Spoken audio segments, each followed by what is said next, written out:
ahafahan'ny manonona hatrany ny fahasoavan'i Jesoa ho aminao ry havako. Andeha ary hiaraka hivavaka isika.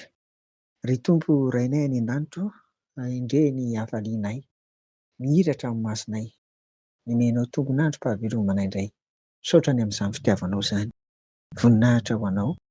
Amin'ny anaran'i Jesoa. Amen. Ao amin'ny marika toko 5:1-8 ray havana dia novonjen'Andriamanitra, eny novonjen'i Jesoa ka afaka tamin'ny famatorana sy ny fanandevozan'ny diavoly ity lehilahy demoniaka iray ity. Rehefa nivoaka ny diavoly marobe tao aminy, satria araka ny hitantsika eto dia hoe legiona, izany dia miaramila amin'ny arivony izany.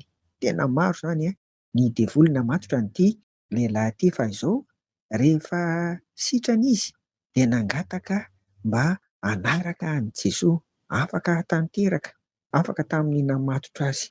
Nefa tsy navelan'i Jesoa izy, fa hoy izy taminy, mody ihany any amin'ny tokantranonao, ho any amin'ny havanao, ka lazao aminy izay zavatra lehibe nataon'ny Tompo taminao sy ny namindrany fo taminao. Amen. Marika toko 5:1-10. Hitantsika amin'izany ry havana fa ao an-trano aloha no anirahan'i Jesoa antsika voalohany, dia mitohy any amin'ny havana ary mitohy any ivelany. Ny ankonana iray misy dada sy neny ary ny zanany no andeha tondroina voalohany ry havana, fa mbola hafa raha toa ka mipetra-jery. I dada no alohan'ny fianakaviana, izy no ray. Izy dia manana iraka manokana amin'ny fitiavany ny vadiny, amin'ny maha vady lehilahy azy. Ary indrindra koa mbola manana iraka ihany koa izy amin'ny fitaizana sy fanampiasana ny zanany, fa tsy hapetrany ho an'ny reniny fotsiny izany. Fanampiasana ny zanany araka ny soratra masina, araka ny maha kristianina ary ao amin'ny Tompo. Tsy maintsy mitia ny vadiny izy. Ny vehivavy indray kosa amin'ny mahavady azy dia manaiky ny lahy izy. Ary indrindra araka ny nambarako teo koa, manana anjara koa izy amin'ny fanabeazana ny zanany. Izany ny iraka ampanaovin'Andriamanitra azy.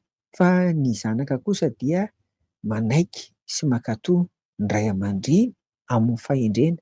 Izay no iraka ampanaovin'ny Tompo azy ao amin'ny tokantrano.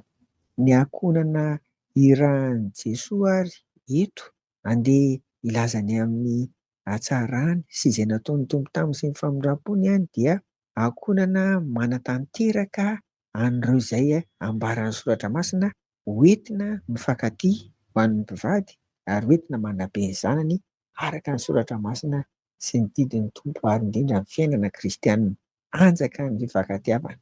Izany no tian'ny Tompo ny ainantsika ao anatin'ny ankonana ry havana, dia izay vao mifindra mankany amin'ny havana. Aza mbola mandeha manao iraka mandeha any ivelany aloha raha toa ka tsy milamina ny ao amin'ny tokantrano.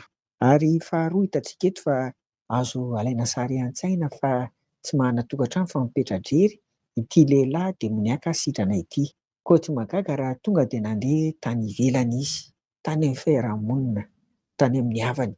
Ary avy eo dia eran'ny tanàna mihitsy, faritra ngeza be izany Dekapôlisy izany, tany no nitoriany sy nanambarany koa an'izay nataon'ny Tompo taminy sy ny namindrany Jesoa fo taminy ry havana.